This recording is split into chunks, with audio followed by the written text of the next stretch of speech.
మార్చి నెల గ్రహ సంచారాన్ని పరిశీలిస్తే ఈ మార్చి నెలలో కూడా సాధారణ గ్రహ సంచారమే జరుగుతూ ఉంది. అయితే చిన్నపాటి జాగ్రత్తలను తీసుకుంటూ ఉంటే పరోక్షంగా మంచి అవకాశాలు వచ్చినటువంటి సూచన కూడా కనపడుతూ ఉంది. అయితే ఈ మిథున రాశి జాతకులకి ఈ నెలలో అన్ని మంగళవారాలు అంటే ముఖ్యంగా 3వ తేదీ, 10వ తేదీ, 17వ తేదీ అంటే మార్చిలో అన్ని మంగళవారాలను కాదు, మార్చి నెల 20వ తేదీతో జైనామ సంవత్సరం ముగిసిపోతుంది. మార్చి 20వ తేదీ కనుక ఈ 20 రోజుల్లో 3 మంగళవారాలు వస్తున్నాయి. అది 3వ తేదీ 1వ మంగళవారం, 10వ తేదీ 2వ మంగళవారం, 17వ తేదీ 3వ మంగళవారం. ఈ 3 మంగళవారాల్లో మనో సంకటాలు వద్దు. ఎలాంటి పరిస్థితుల్లో కూడా ఈ సంకటం అనేటువంటిది అనవసరంగా గొంతుకు అడ్డం పడేటువంటి వ్యవహారం. జరిగేది ఎట్లా జరిగి తీరుతుంది, ఆ సమయానికి జరిగి తీరుతుంది, ఎవరు ఆపలేరు. ఇంకా అటువంటిప్పుడు మనం సంకటం ఎందుకు? కానీ ప్రజలు ఉండలేరు, ఏదో ఆలోచిస్తుంటారు, దాన్ని ఎట్లయినా సరే ఆపాలా అనేటువంటి ఆలోచనతో ఉంటారు. జరిగేది జరుగుతుంది, జరగవలసింది జరిగి తీరుతుంది, ఆ తర్వాత జరిగేదేదో అనుభవిస్తాము అనేటువంటి ఒక వేదాంత ధోరణిలో వెళ్ళటానికే ప్రయత్నం ఉంటూ చేయండి. మనో సంకటాలు లేకుండా భగవత్ సిద్ధికై భగవంతుని ప్రార్థించడానికి ప్రయత్నం చేయండి. దేనికి ప్రార్థించాలి? ఏదైనా సమస్య ఉందా? ఏమీ సమస్య ఉండదు. కుటుంబ సమస్య కాదు, ఆరోగ్య సమస్య కాదు, ఉద్యోగ సమస్య కాదు, దేని గురించి ఆలోచించవద్దు. సహజంగా మనిషి అన్న తర్వాత ఎన్నో రకాల సమస్యలు అంటూ ఉంటాయి, లక్షల సమస్యలు ఉంటాయి. ఎన్ని సమస్యలు ఉన్నా అన్ని సమస్యలు ఒక రోజులో తీరేవి కాదు. కనుక అలాంటప్పుడు ఈ 3 రోజుల్లో కూడా ప్రశాంతంగా ఉంటే పరోక్షంగా లబ్ధి ఉంటుందని చెప్పడానికి అది 3వ తేదీ, 10వ తేదీ, 17వ తేదీ. అయితే దీనికి ఒక చిన్న వివరం కూడా తెలియజేస్తాను. 3వ తేదీ మంగళవారము, 4వ తేదీ బుధవారము, 5వ తేదీ గురువారము, ఆ 5వ తేదీ పాల్గొన పూర్ణిమ. కనుక 3వ తేదీ సంకటాలు పెట్టుకోవకండి. 4వ తేదీ బుధవారం రాత్రి సమయంలో పులుపుని అసలు దరికి రానివ్వకండి. కనీసం లిమ్కా కానీ, స్ప్రైట్ కానీ ఇలాంటివి కూడా తాగవద్దు. సాంబార్ కానీ దగ్గరికి రానివ్వకండి. పులుపు పదార్థాన్ని పూర్తిగా విడనాటడానికే ప్రయత్నం చేయండి. 3వ తేదీ రాత్రి సమయం, కావాలంటే మధ్యాహ్నం తినండి.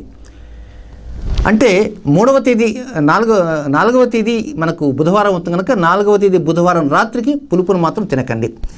ఇక సోమవారాల్లో మంచి బంధుప్రీతిగా మాట్లాడడానికే ప్రయత్నం అంటూ చేయండి. ఆ ప్రయత్నం చేసే సమయంలో కొంతవరకు సంప్రదింపులు జరిపే సమయంలో ఫోన్ ద్వారా కానీ ముఖాముఖి కానీ చేసే సమయంలో గోప్యతలను కొన్ని పాటించడానికి ప్రయత్నం అంటూ చేయండి. ఆ గోప్యతలను పాటిస్తే దానివలన లబ్ధి కూడా అధికంగా ఉంటుందనేటువంటి విషయాన్ని తదుపరి సంవత్సరంలో చైత్రమాసంలో మీరు తెలుసుకుంటారనమాట. ఇక నూతన కొనుగోలు విషయాన్ని కొంతవరకు దాటవేయడానికే ప్రయత్నం చేయండి. వీలైనంత వరకు ఈ నెల మనకు నూతన వెహికల్ వద్దు, తర్వాత నెలలో కొనుక్కుందాం, లేకపోతే మనకు 2 మాసాల తర్వాత నూతన వెహికల్ తీసుకుందాం.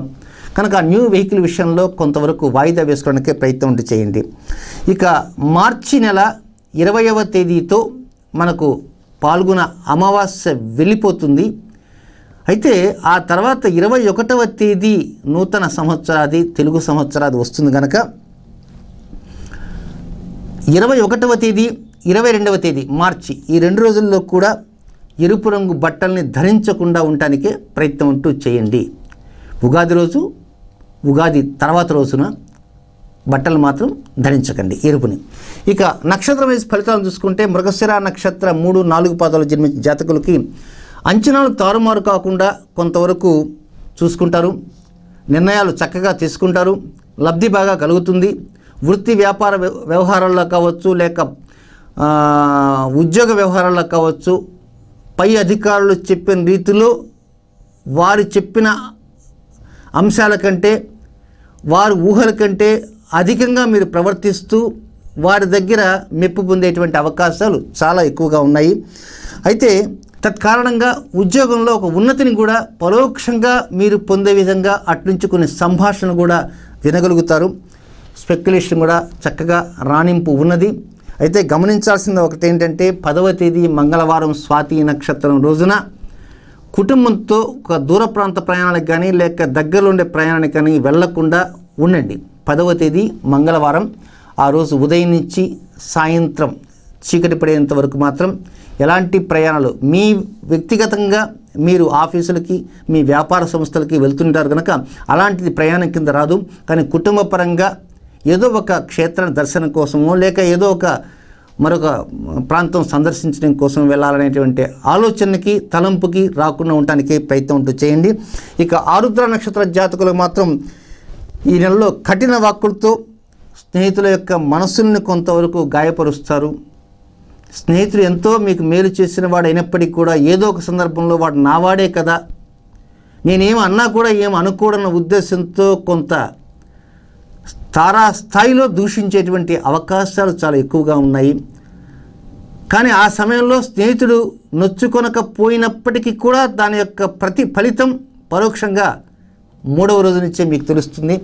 కనుక కొంచెం సంయమనం పాటిస్తూ అతని మనసు గాయపడకుండా, దూషించాను అనేటువంటి రీతిలో దూషించకుండా మామూలుగా సమయస్ఫూర్తితో సున్నితంగా మీ బాధని వెళ్ళగక్కుండే రీతిలో చెప్పడానికే ప్రయత్నం అంటూ చేయండి. ఆ ప్రకారంగా చేస్తే పరోక్షంగా మేలు కలుగుతుంది. అయితే ఈ నెలలో మాత్రం 2వ వారంలో ఆశ్రిత పక్షపాతం బాగా పెరిగేటువంటి అవకాశాలు ఉన్నాయి. మాసం మధ్య నుంచి కొంత అశాంతి వాతావరణం పెరుగుతుంది. ఈ అశాంతి వాతావరణం పెరగబట్టే స్నేహితుడి మీద కొంచెం కారాలు మిరియాలు నూరాలు అనుకుంటారు.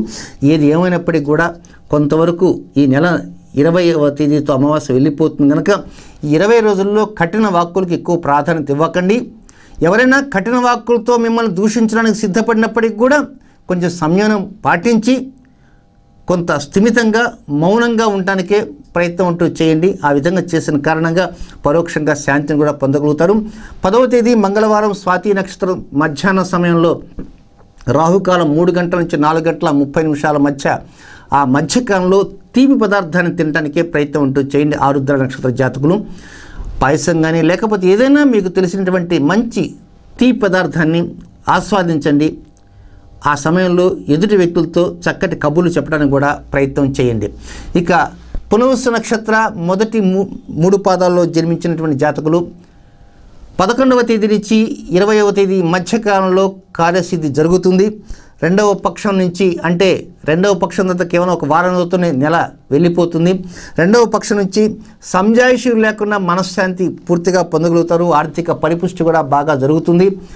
మొత్తం మీద పునర్వసు నక్షత్ర జాతకులకి ఈ మార్చి 1వ తేదీ నుంచి 20వ తేదీ వరకు కూడా పూర్తిగా పరిపూర్ణంగా ఆశించిన దానికంటే అధికంగా ఆశాజనకంగా కార్యసిద్ధి జరిగే విధంగా, ఇతరులందరూ కూడా మెచ్చుకునే విధంగా, 10 మంది కొనియాడే విధంగా, కీర్తి ప్రతిష్టలు పెంచుకునే విధంగా మీ యొక్క స్థితి పెరుగుతుంది అని చెప్పడంలో అతిశయోక్తి ఎంత మాత్రం లేదు.